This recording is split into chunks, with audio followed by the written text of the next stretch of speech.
course, I'm very, very happy and delighted to introduce to you the former French ambassador to Ghana, Anne Sophie Ave, who currently joins me on air today to talk about everything that she's been up to since she abandoned us here in Ghana. Did you actually abandon us? I would never abandon you.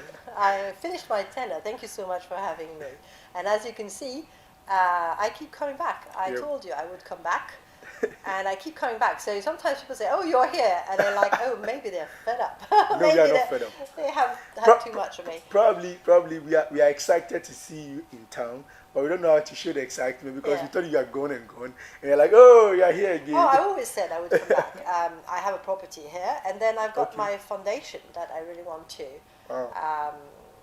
make it work, and of course the foundation is working even when I'm not here because there's an association, an NGO, a reputable NGO that is managing it for me because I wanted everything to be very transparent, and I wanted the projects to really work, to be well managed. So I didn't want any money to go through me. It had to go through something very transparent, very structured, and very structured. All right. So they can perfectly operate that without me. But sometimes I like to go on the field and see what we've been doing. Definitely. And so it's always great to be here. And it's also my second homeland, and it's where I spend most of my holiday. And I've got so many friends here. Okay. So that's why you keep seeing me. All right. Do you have a Ghana card? No, I don't. I don't. I should, because you can also have a Ghana card as a resident foreigner, but I should have a Ghana card, but I never found time to go and do it. But my PA keeps telling me that it would take a day and need pictures, but I just can't be bothered. But I know I should. You should. So I hope I'm not arrested as soon as I come out. No, we love you so much. I'm sure even the people who would be sent to come and arrest you can't arrest you. They're like, she come and arrest Akosia. Funnily, that's very She's strange. Our sister. Because actually some of the policemen, who are always super friendly and very, very nice when they arrest me, sometimes just to check, at checkpoints, and sometimes because I made a very unlawful U-turn. So I usually have to roll down my window, and then they would bend forward, look at me, and say, "I think I know you from somewhere." I'm like, "Yeah, well, O'Bronies." I say, "But you're the former French ambassador." Like, wow, I'm so impressed that people remember me. It's just so crazy. So I usually end up with, "Oh, can we have a selfie?" Or "Can I have your number?" Or "Can I?" So it's always very, very friendly. Definitely. I always say that the impact is felt when you see the ordinary Ghanaian, the people that you least expect coming to you and embracing you. That is where you feel that, look, whatever you're doing, you're making an impact. The regular person, not the people that you obviously see on social media. Because most of these police officers probably may not be on social media. And for them to actually see you, then they're really feeling your impact, feeling what you're doing. And I must commend you. Your time here as the French ambassador to Ghana was absolutely amazing. What do you think was the spark? I have no idea. If I knew, I would be able to replicate. I would be able to write a recipe book on how to become a popular ambassador, which we definitely need as French, in Francophone countries. Being popular and making our country popular is something that we would be longing to do. I don't know. I think there's a Ghana element, because Ghana is a very hospitable country, and people are so nice. You have to be nice back. And the culture is something that is so diverse and so rich that if you want to pay an interest in the country you are posted in, then you discover the beats, the dances, the music, the food, the celebrations. I went to Akustai and this, and there's a meaning to all that. Exactly. It's not just we're just dancing like moves. When you go to traditional dances, there is a meaning. It tells a story. When you see the rich heritage that you have, it also tells a story. And what strikes me the most is that sometimes Ghanaians do not seem to be aware how amazing their country is. Indeed, they see their hardship and they see how it's difficult, and I see that they're very hardworking and they're always willing to work, and whatever I need, they come and say, "Oh, I can do this for you." They're willing to work. I don't see them lying under the trees and coconut trees, well, it would be dangerous, but Yeah, palm but trees. of course. So they're always willing to work. But it's also true that they do not, they need to be proud of their country. Yeah. And sometimes when I tell them, do you realize that in the north west of Ghana, of Sunyani and Kumasi, was a big hub that from the middle age was a hub where all Africa was gathering to trade. Okay. So the heart of Ghana was already a trade center, like in the 12th, 13th, 16th century. Yeah. But because now we are on a very immediate, fast, everything is going fast, information is going fast, and we are on social media and we want everything immediately. Yeah. We do not look back at our past, and I think that there is a very rich history of this country that started way before colonization. And that is part of your, we call that in French, national novel, national history, the narrative. Yeah. And if you start your history with independence, so what? There was no Ghana before, there was no, the people weren't there, your great-grandparents didn't exist, and it was only a sad story of a colonized country, or even before the slave trade. No, there was much more to it. Exactly, and I agree. There were kingdoms, there were fights among kingdoms, but there course. was traditions, culture, and the chieftaincy institution also played a very instrumental role into the birth of this country. Because before political leadership, we had our traditional institutions who were moderating all disputes, and they were leading delegations, and they were being the forefront for most of our trading activities. Absolutely. So of course, I believe strongly that there are very instrumental chiefs who we can be proud of them and say, this chief from this particular town played a very instrumental role in the lead up to Ghana's gaining independence. But let's talk about the fact that, one, you have a property here in Ghana, and I don't know any diplomats who may have bought a property here. They just come and do their work and they bounce off. Yeah, I think maybe because they're all career diplomats, so they were trained and groomed to go to a country, do their job as best as possible, and then go to another country.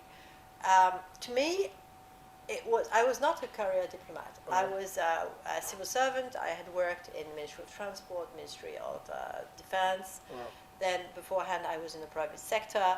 So when I came to Ghana, I didn't have a clear idea of what was expected, and I didn't have role models because I had not been, I had not done my career in embassies where you see the ambassadors, you're like, oh, that's what I need to look like, and when I grow up, that's what I want to be. I didn't have role models, so I came here and I said, okay, what's the challenge? What do I need to do? What's the objective? Between the moment I arrive, the moment I leave, what do I want to change? What do I want people to remember? So my take was, I would like people to understand what we are doing here, and the kind of partnership and relations that diplomatic, economic we have with Ghana, because it was a very human kind of thinking. When I'm in Paris and I see all those big cars, diplomatic cars with a CD plate and the flags, and they overtake everyone and they park anywhere and they don't get fined and everything, and I'm like, what are these guys doing here? It's my country. What are they doing here? So I just transferred, and I thought, okay, so I'm in their country, and these people, they see us with our big cars in our big residences, and they are very much entitled to wonder, what on earth are we doing here? So if I manage to give them a bit of an insight and a better understanding of what diplomats are for, what ambassadors are for, and not only visas, not at all. But maybe I will have done what I had to do.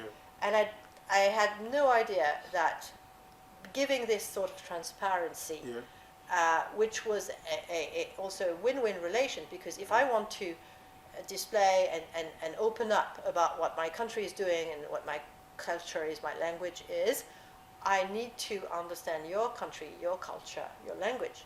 Otherwise, it's just expressing. It's just displaying. It's not an exchange. It's not partnership. So how can you make people believe that it's something that's bridging, that is actual equal to equal relationship? If you behave in a way, I don't care what you have, I want to promote and broadcast what I have. So it was really about getting to know, understanding Ghana better, and trying to use television with Touch of France, the TV show, to display what we were doing. But it was basically out of respect to my hosts that I thought I owed them some sort of explanations and clarifications about what we were doing. Great. Let's talk about the birth of Touch of France. It was surprising to many Ghanaians to see an ambassador hosting a show on television and exploring the country, even trying to, because for so many years we've heard that the current president, His Excellency Nana Addo Dankwa Akufo-Addo, has lived in France, and we had never heard him speak French. Oh really? That was the first time? Yeah, I think probably if we might have heard him. It was during the time he was working as the foreign minister during ex-president. And in ECOWAS. Yeah, but for him to speak French in Ghana and the way he spoke about it, and it made and on an entertainment show, kind of a lifestyle entertainment show, it brought a lot of nostalgic feelings to many Ghanaians. Like, wow, okay, so yeah, and there's just a lot of controversy, like, oh, he can speak, he can't speak, and all those kind of things. He can. It was amazing to see that show, and that show was very, very beautiful on our TV. That was Tell us about the birth of. I think that was the most viewed show because it was aired on 5 channels. Exactly, I saw that one as well. And that evening, it was the 14th of July, I think 2021. If you wanted to flip through the channels, you couldn't avoid it. Yeah. It was everywhere. Thanks to the media, we had a big pre-promotions. People knew what to expect. It was in the newspapers. It was everywhere. And this interview was really fun. I was super stressed because, can you imagine? I was not a presenter. I was not a professional interviewer. Yeah. And it was the president. Yep. So and it was in the presidential palace. And it was in the palace. House. And it was during COVID, at the end of COVID, so we had this distance. So, I was very, very impressed. And but I thought, look, an ambassador represents his country, but also his president. Actually, you are like appointed by your president to represent him. So it made sense that the kind of relation, the kind of discussion we had, very friendly, serious. We were talking business. We were talking about France. We were talking. It's actually the kind of relations I have with the president when I'm in his office. And I think that the Touch of France, one of the reasons why it worked was that it was very natural. I was not interviewing. I was having a conversation like I would have had off the record in my office. And suddenly people were like, oh, so when you go and see an ambassador, that's the kind of thing that you are talking about. So, ambassadors are actually interested in our culture, our country. They're also asking questions, and it's like, oh, I'm showing you my country, you're showing me yours. And I think that was what I wanted the show to be, and that's probably maybe the recipe for the success of that show, was that it was supernatural. It was very, very natural. It was very human and natural. I didn't try to be a professional presenter because I had no idea. And I knew I couldn't. So you didn't even try. I didn't even try. And I said, I have to behave like I normally behave in my office when I'm having a conversation. So, so did you know this? And so you have that. So you went to France. So what did you like? And that's probably what worked. And of course the guests were really amazing. They all played the game fantastically. I had amazing guests. I'll still like to stick to the interview you had with the president. What would be your take home after that conversation with the president of Ghana? Actually, we had a laugh, if you remember. We really had a laugh. And I remember that he has a great sense of humor. And when he explained that he was coming to France, and he stayed in France and worked in France for like 5 years in 1970. And I said, but that's when your father was president, and or minister, I can't remember. Well, he was president. His father was a ceremonial president. Yeah, president. I said yes, and probably that's a bit of the reason why I had to go. And it was so funny because you're like, oh, so your dad becomes like a leader, a head of state, and you run away and you go to France. And then I remember asking him, but within 6 months you could speak perfect French. And Yeah. I must say, honestly, I'm not trying to flatter him. His French is very accurate, and Wow. he doesn't make the usual mistakes that the Oh. foreigners do. Oh. He speaks perfect French. And after all these years, And he still does, but because he grasps the occasion, Okay. the opportunity to speak French. Whenever he gets a chance, he speaks French. Wow. And I remember some of the meetings we had in his the office, official ones. even official, if it was not too important that the ministers or advisors who were also there Yep. understood, he would just speak French. Wow. And I was looking at, there was always someone else with us, Yeah. so either a minister or Foreign an Affairs Minister. foreign affair, and so she could pick a bit. Yeah. She could grab a bit of French, the foreign affairs minister. Sometimes we were Honorable Shelley, dealing with other ministers, and sometimes I was looking at them, I was like, oh my God, they didn't understand a word what we were saying. But so he obviously grasped every Yeah. opportunity to speak Yeah. French. When he came to the National Day, 2022, the one when I left my farewell, basically, and Yeah. then he went to my successor's National Day, and he gave a speech in French as well. Wow. So he loves speaking French, Wow. and so his French is fantastic. So I remember it was fun. It was great fun because he has a great sense of humor. And yeah, when I asked him, how did you learn French so easily?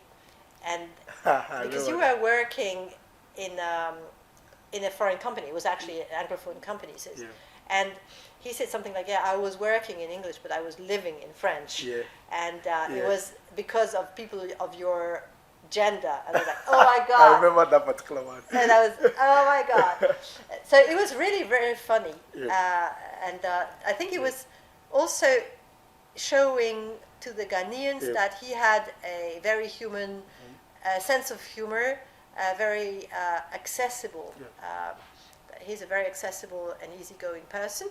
And that, of course, he speaks French. Wow. And that gave him an openness on the Francophone countries. And he has played a pivotal role in ECOWAS, when Yeah. he was the head of ECOWAS, because he could speak French with The Francophone all the countries. Francophone countries, Wow. Well, that's which good. makes it very easy. Yeah. You did mention of the fact that Ghanaians we have to be very proud of our country. You have to be, Yeah. and you don't even see Ghanaians as lazy citizens. You don't see No. us as lazy individuals. Not at all. But most of the time, we've heard most of our political leaders call the youth of today very lazy. The youth of today spoiled brats. No. Well, I don't know. I mean, I don't know who said it, and probably they had good reasons to say it. But what is very true is that we always look at the next generation Yep. as lazier than we were. Ah, Always. My because of the parents- things that we have at our disposal. Yes, because it's different, and we are working to make life easier for Yeah. our children, and then we are telling them, oh, but we made life easier for Yeah. you, so you're lazy. But we made life easier for you. So, my parents were telling me that I was lazy. Oh, you don't read enough, you don't work enough, you don't do enough. Yeah. When I was your age, I had to walk to school, and you have a car to take you, or you have a bus to take you to school. Exactly. And then I was telling to my children, oh, you take everything for granted, you are spoiled, you've Yeah. got everything. So I think it's always a vision from one generation to the next one that we had it harder. And we like Yeah. to make people think Right. that we had it harder. Oh, so no hard blood. No, nothing. No. nothing personal. I think it's very difficult to Yeah. judge a generation with another generation's Yeah. eyes, because you grew up, the youth of today, they grew up with a smartphone in their hand. They grew up in a globalized world where traveling or having the influence of international of other countries and visible influence, because you could see it on Yeah. social media. We didn't have that. In my time, when you wanted to connect with someone overseas, you had to call an operator Ah, and wait for a couple of days, and then they would call you back and say, now you're connected. So, and my parents didn't have a phone, so they used to write letters. Wow. And my grandparents, it was again different. yeah, So obviously, different era. I have no idea what it is like to grow up in a world that is completely globalized. I have no idea what it's like to grow up with computers, with iPhones. My first iPhone, it's not even an iPhone, my first mobile phone was a big, fat, chubby thing that you had an antenna that you Yeah. had to drag. It was 1994. Wow. So 30 years ago. Wow. And I was 25 at the time. So can you imagine? You reach the age of 25 and you have never seen a computer, you have never seen a phone, a mobile phone, and you have to get on with that stuff. And I was looking at a wire, but how does it connect? There's no wire. Yeah, and you're talking to someone far away. And you're talking to someone, and his voice is in the phone. That was just crazy to us. And it was just clear, not altered. And for children now, they speak to grandma on the phone. There's no wire. Say, okay, there's grandma in the phone. There's not a problem. They're seeing grandma. And they're seeing grandma. and it's like, oh, okay. Can you imagine the shock it was for us that suddenly we could see the person we were talking to? So, judging the next generation or judging our parents' generation, we live, it's swimming different waters. So it's very difficult to judge or to comment. And I think we have so much to learn from the youth, their adaptability, their expectations. And it's the world, the world of today is going to be managed by the people who are today 20, 25, because we are old people. I mean, within 10 years, I'll be retired. Exactly. Let's quickly talk about your foundation, which is something that I love so much, because I'm very, very happy that you although you left us, you have birthed something very, very amazing. And what touched me was you meeting that young, intelligent boy at UCC, who I understand you had never met him before, but you've been supporting him. You've been giving him monthly stipends. The thing is, it started with going to Hanibego, so the place where that was this big hub market. Okay. And to my big surprise, they made me a development queen mother. Okay, so I understand you are a development queen mother for about 3 areas. Yes. So can you name them for me? So Bolgatanga. Okay. It's an enskinment, not an installment. Okay, so that one is a scheme. Osu. Oh, my Osu. people. Your people, and Hanibego in the border region. Okay, so what are the respective names that you are giving to? Gosh, that's a tough one. So in Bolgatanga, it's Napoka Amaltinga Apoka, or maybe Apoka Amaltinga Napoka. And what's the meaning of that? That is, it's Apoka is queen, is woman. Napoka is queen, and Amaltinga means development. It's a word that covers lots of things. That's also what the earth produces. So Amaltinga is the equivalent of development. All right. Osu. In Osu, it's something. It's Na Oman Na Ma Nate Oman the first. Okay. And they speak Ga. In Bolgatanga, they speak Frafra. Okay. And in Hanibego, that's the very first one. Yeah. I am Nana Bene the third. Okay. The third. So Ohema. All right. And that's where you met the parents of this boy. That's the first place where I was installed. Okay. And I went back there before I left. Okay. And so I bought things for the kids and I thought, what on earth can I do for these communities? Because it's a very remote community, very poor. So I created the foundation and I said, okay, I need to do things for those 3 communities plus a third one where I wasn't installed because actually my mother did a lot for this village and I thought it wasn't fair. It should be my mom who should be the queen mother. So I am like an interim or delegate or surrogate queen mother. And that is Fume in the Volta region where they speak Ewe. Wow. You're global. You're global. I've got you're nationwide. 4 corners. The whole country loves you. And so the way we work is that we have this NGO. The NGO appoints a project manager. We go to places and then we gather all the stakeholders. So the headmistress, head nurse, chief, assemblyman, MP, all together. I say, okay, so we don't have big fundings, but what could we do that would make a change, that would have an impact, and that would, help the community?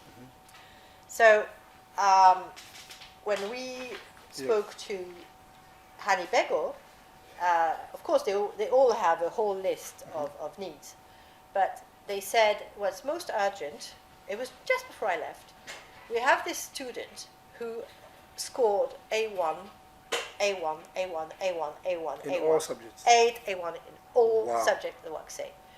But he is from a very poor family, his big brother was also brilliant, but the family couldn't afford to pay even SHS at that time. So because it wasn't free SHS. No, it wasn't free SHS at that time. So the big brother had to open a barber shop, so he could pay for his little brother to go to SHS, but then SHS became free. He had this little boy, Sylvanus, had to walk miles to go to school. Didn't have a phone, didn't have electricity, so he was doing his homework in the evening with just a candle, and he scored A1. Wow.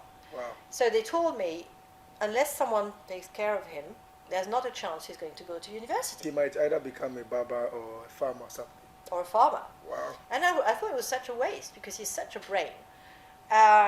So we registered him in UCC, which is a very difficult university, very high level. And very highly competitive. Highly competitive. And I think we tried also UG and KUSC. And he was, of course, accepted in all of them. Okay. But the most competitive was UCC.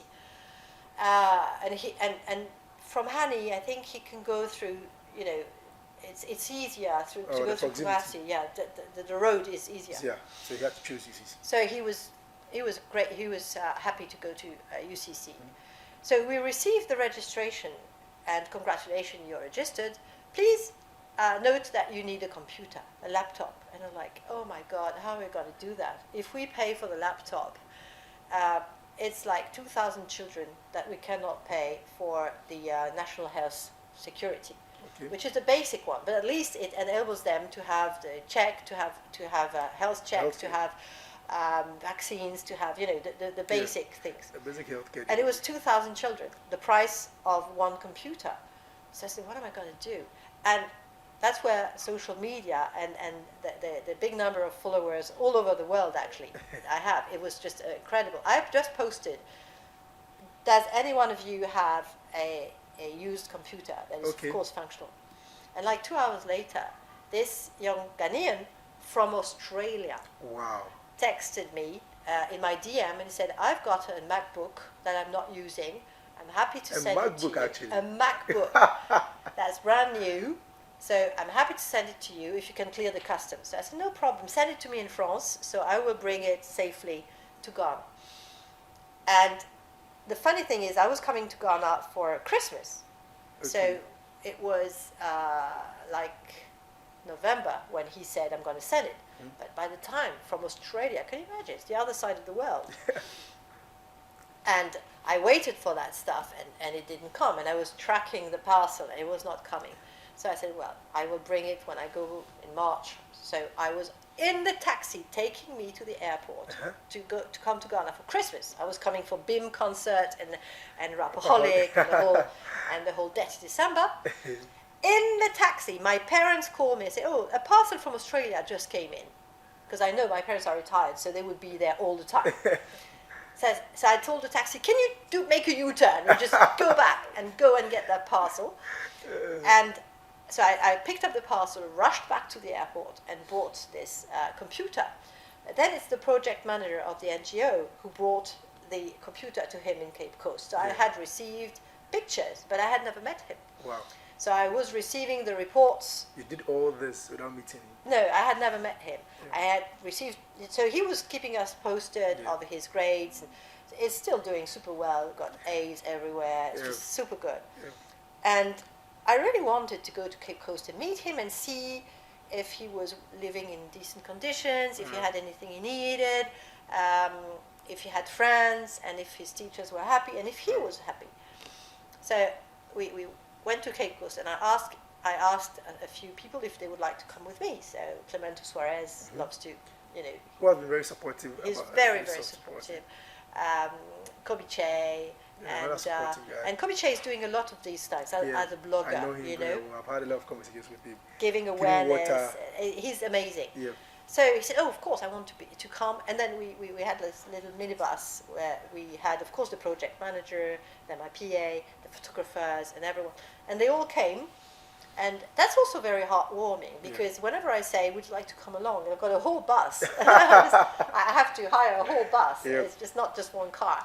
And this support is amazing. And I think it was a fantastic day for silver disc because he got to meet Clemento. He got to meet a lot of superstars, a lot of stars, and he was impressed.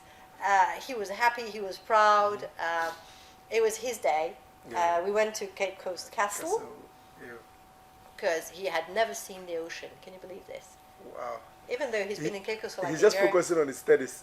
Yeah, he's focusing on his studies so well. I've even felt guilty up to a point. So I was like, so you can't study today because we are here. But he had studied all night before until 3 a.m. That is mad. Yeah. So we took him to Cape Coast, and the Cape Coast Castle is always something that is, grabs your guts, and it makes you feel so little and so emotional. Yep. And maybe actually Elmina has an even more hard impact. Yeah. The gate of no return and all those places. Because Cape Coast, you still have the cannonballs and this, so it's probably more. You've got more things left behind in Cape Coast Castle, but Elmina, the hugeness of the thing, the white walls from outside, and then when you get inside and you realize the horror of what people have been through, it's just absolutely incredible. And you're in disbelief that human people could actually do that to other people. Yeah. How is that even possible? And when you know Ghana, when you love Ghana as much as I do, how is it possible that human people do that to Ghanaians? People who love people. Yes, people who love people. How is that even possible? And it makes you feel sick. It makes you feel disgust, and it makes you pray that never again should this happen. Should this happen to anyone, you know? And I thought it was important that he also was aware, and when I posted that we went to Cape Coast, some people say, well, do we have to sort of nurse that history and nurture, fuel that history that there was slavery, and it's not something we should be proud of. It's part of your history. Yeah. In the Second World War, the French, not all of them were resistance. Mm-hmm. It's not something we are proud of, but it's still something we have to be aware of. Yeah. It's something that this country and many countries have been through. Yeah. And it's important to remember, because you carry this, and you have to carry the fact that, and teach your children that the human nature can be the best, but can also be the worst. Exactly. All right, that's great. Please, quickly, can you give us details to how listeners and viewers can support the Akosua Foundation? The fund? How sweet of you. So we have created a website that is very easy, theakosiafund.com. Yeah. And on that website, you've got all sorts of ways to support and donate. Even the 10 CDs, everything is useful. You can have, if you have a foreign bank account, you can even have a tax-free fund. So you can use Visa or Momo, or everything is online. Yeah, and please, if you do that, send me the receipt, a screenshot or something, and tell me that you have donated. DM me with a picture of you, so I can very officially publish, post a picture of you and say thank you. Yeah, definitely. Kindly, please send us something so that we can support the project, because this is an amazing, and this is for Ghanaian people, our very own brothers and sisters. Very, very grateful for that. Guys, if you just tuned in, this guy Radio 91.5 FM. We're wrapping up our conversation here. I'm having an amazing conversation with the former French ambassador, Anne Sophie Ave. And before we wrap up the conversation, you love Ghanaian music. Yeah. You love our artists to the extent that you had to stage an event in France. Yeah. That was superb. I am so grateful for what you did. And apart from that, you also introduced them to the whole royalty system. Education, put money in their pocket because it was a paid concert. And of course. That platform you give them for the people in France, the Ghanaians in France, to have a feel of Ghanaian music again. Why do you love Ghanaian music, and why do you continue to show us so much love and support? Also in that aspect, because again, something you should be proud of. Yeah. The music that you produce in Ghana has a soul, has something.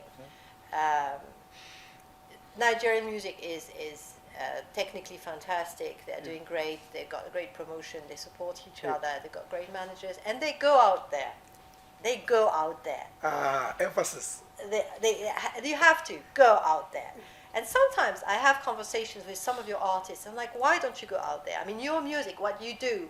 If I push it in France and I say, listen to this, and people grab it immediately. You have to go out there. But I'm telling them, you've got to go out there, work with local people. If you want to break through in France, you have to work with French people. Artists. You need to go with French artists, with French press attachés, people who are going to push your music in the radios. And it's not about paying people. It's about having the right press attaché who will sit on you until you air that music that he or she wants you to air. And unless you do that, and then you're pushed on MTV and all the music platform. videos thing, Trees. people won't grab it. But it's starting, because in the wake of the Nigerians, I hear on radio, at my hairdresser or in the shops or on the taxis, suddenly I hear King Promise, Terminator. People think he's Nigerian, so I'm like, no, he's not. I have to, set the record straight. So I hear of course, Adonai for like 10 years, Adonai has been on air in France. So the door is open. They've got to push it, and they have to push their music there. The taste of the French is not always the same as the UK. I remember a singer called Tracy Chapman. Maybe you remember.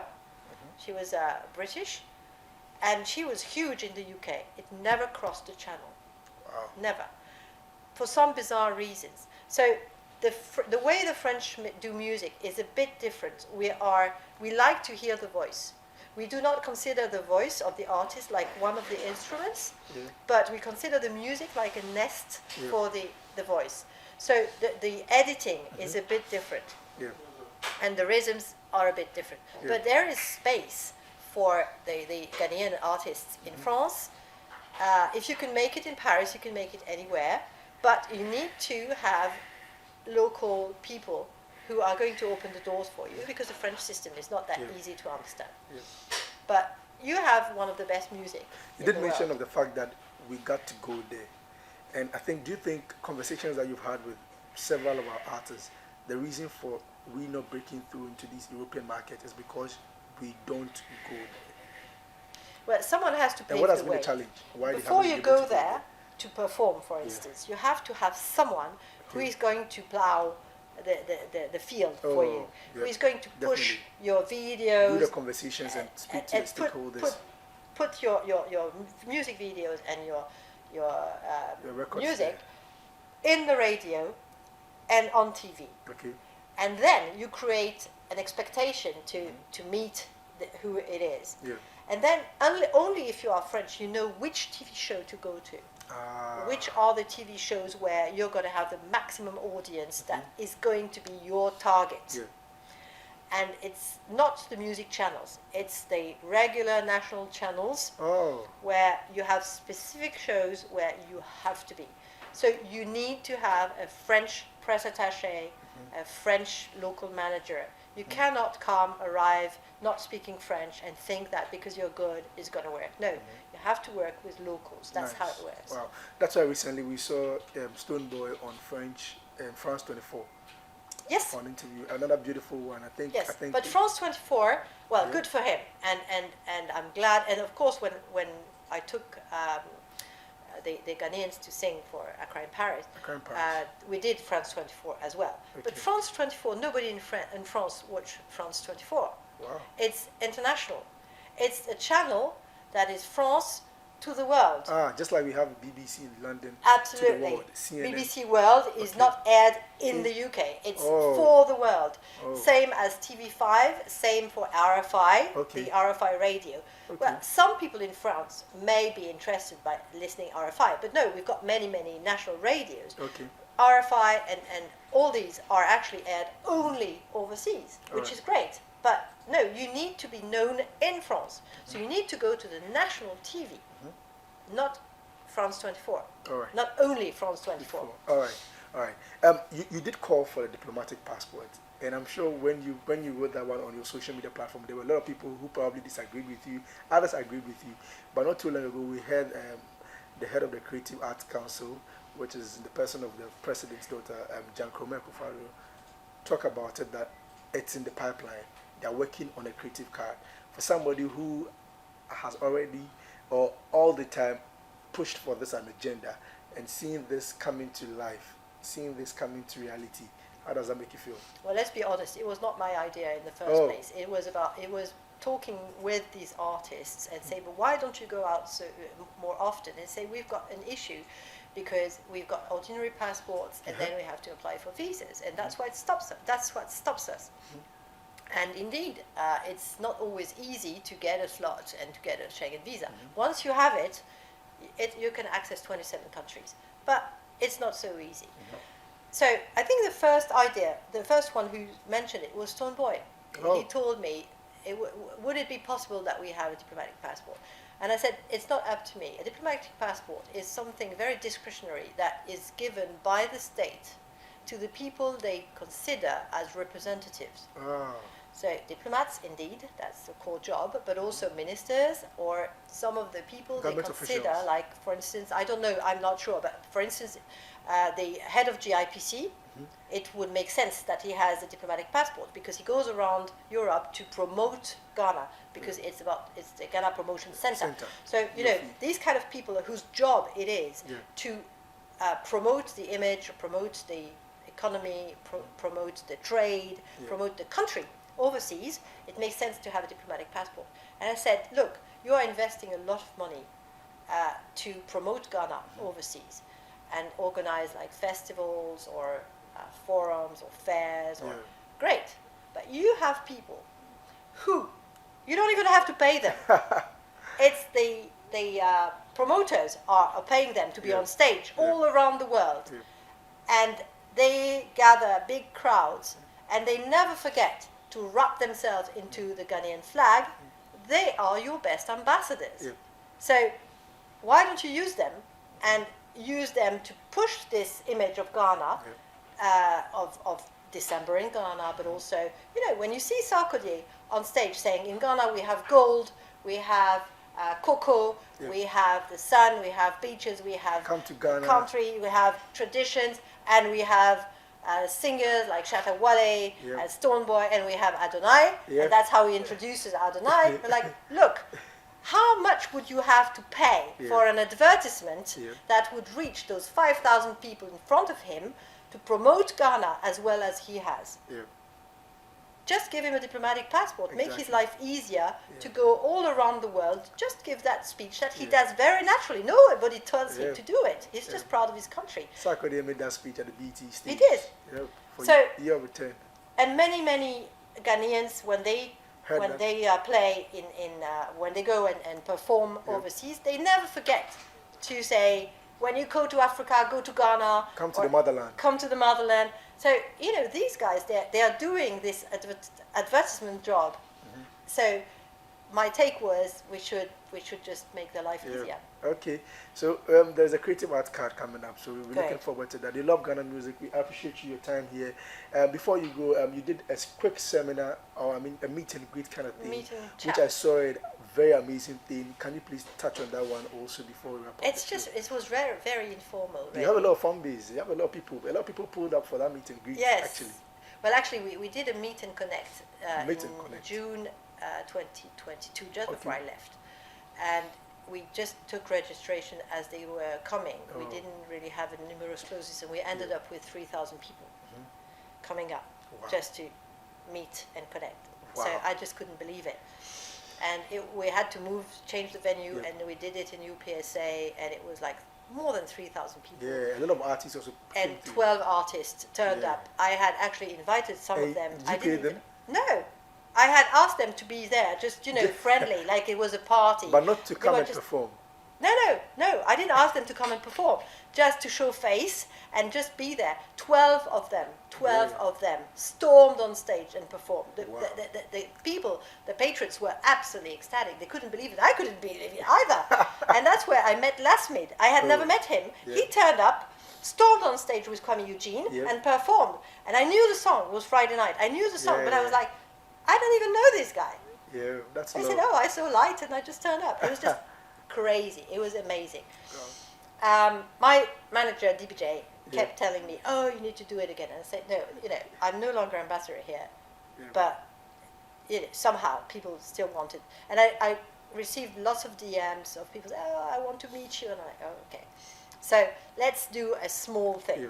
So we did a meet and chat in a restaurant and said, let's do like 50 people, so I can really get a chance to connect with everyone. So we opened the registration and in 10 minutes, 10 minutes, we were sold out. Wow. So I said, we can't stay with 50. I mean, we were harassed with, oh my God, I didn't see this, it's too late, it's not a reservation. So I said, we're going to create a scandal, and it's going to turn into a nightmare instead of, a good idea is going to turn into a very bad one. So we had to reopen the registration up to 200. Wow. And then I said, no, I can't do more than 200. We can't fit more than 200. So we had like, not exactly 200, something like 100 and something. Yeah. And it was good because I got a chance to actually connect with each of them and have a quick chat with each of them. So it's basically meeting the people who very kindly support me, comment on my posts, DM me nice things, and say, we want to meet you. And I say, okay. Wow. All right. Thank you very much for coming through. But what's your current position right now? You're currently not the French ambassador to Ghana, but what's your current position now? So until the 24th of August, I am still the ambassador for public diplomacy in Africa. Okay. Currently on holiday. Okay. And then as from the 24th of August, I will be the French ambassador to Tanzania. Wow. Yes, I'm very lucky. I know. I'm going to have many visitors. No, Tanzania is lucky to have you. Well, they don't know yet. Lucky to have you. I'm sure you're going to do amazing work. We're wishing you all the best on that journey. Thank you. And we pray that the Lord lead you to do amazing stuff and, of course, have a great relationship with the people of Tanzania. Which song are you listening to now? Which Ghanaian song are you listening to now before we begin the studio? The song I'm listening to now, do you know what? Bizarrely, I really like this. I say it's new, but it doesn't look new. It's called Sappho Newman. Oh, really? And I really like the song Anopa. I'm not sure it's called Anopa, but it starts with Anopa. Wow. And I like the lyrics. I like the lyrics. Someone had to explain to me that in the morning you go to church and you do everything by the book, but then when someone needs you, you don't behave like a Christian. Wow. And I like the words of that. Wow. And yes, there's many songs. I love Case by Miss Drew. Yep. I love Camido's Nothing Lasts Forever. Nothing Lasts Forever. That's an amazing song. What is your favorite Shatta Wale song? I like On God. Okay. I like On God because I think it's very much him. Yep. I don't know him personally. He's probably the only one that I've never met. Yes, and actually, I think this has been a lot of conversation in our speech that they've never seen you with Shatta Wale or maybe do any work with Shatta Wale. And nobody has seen Shatta Wale with me. Yes. So no, we've never met. We've chatted, we've talked on the phone, but we never met. Wow. But the little I know about him, I think On God is very much of him. Of somebody, the relationship you had with him. That's the kind of revealing that you get. Yes. Good. Thank you very much, and we're wishing you all the best in everything that you do. We are very, very grateful for making time for us here on Guide Radio 91.5 FM. Guys, it's time for us to jump in some music. We're really, really appreciative. If you missed it, you've missed it big time. But of course, we have the visuals on our social media, Guide Radio 915, Daily Guide Network, and on myself, President himself's page as well. Thank you very much. Thank you. Thank you for having me. And we'll catch you another time. We will.